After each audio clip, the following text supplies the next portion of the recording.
अस्सलामुअलैकुम नाजरीन, स्वागत है आपका मेरे अपने चैनल आसमास किचन में। तो आज हमारे किचन में बनने वाले हैं आलू वेजिटेबल कटलेट। इसे बनाने के लिए हमें किन किन चीजों की जरूरत होगी हम देख लेते हैं। तो यहाँ पर हमने 4 से 5 आलू लिए और इन्हें उबालकर छील लिया है। पत्ता गोभी, शिमला मिर्च, फूल गोभी, गाजर, प्याज, हरा धनिया, मटर, हरी मिर्च और कद्दूकस किया हुआ अदरक, इन सारी चीजों को हमने बारीक काट लिया है।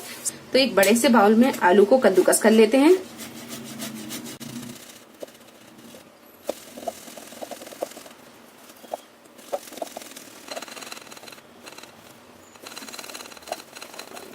आलू को कद्दूकस करने के बाद में ये सारी सब्जियां मिला लेंगे।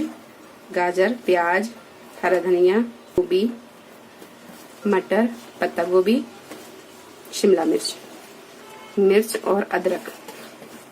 1 टीस्पून नमक डाल देंगे, 1/4 टीस्पून काली मिर्चों का पाउडर, 1/2 टीस्पून लाल मिर्च पाउडर, 1 चम्मच चाट मसाला, 1/2 टीस्पून जीरा पाउडर, 1 नींबू का रस डाल देंगे। सारी चीजों को अच्छी तरह मिक्स कर लेंगे। सारी चीजों को अच्छी तरह मिक्स करने के बाद में आप अपने मनपसंद शेप के कटलेट बना सकते हैं। तो यहाँ हम गोल कटलेट बनाएंगे। 2 टेबलस्पून मैदा का घोल बना लेते हैं।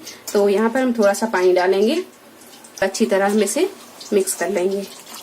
इसका एक पतला सा घोल बनाकर तैयार कर लेंगे। हाथों पर हम थोड़ा सा पानी लगाएंगे और इसके छोटे छोटे से बॉल्स बनाकर हम तैयार कर लेंगे। इस तरह बॉल्स बना लेंगे और इसे हल्के हाथों से इस तरह दबाएंगे ताकि ये कबाब की तरह बन जाए।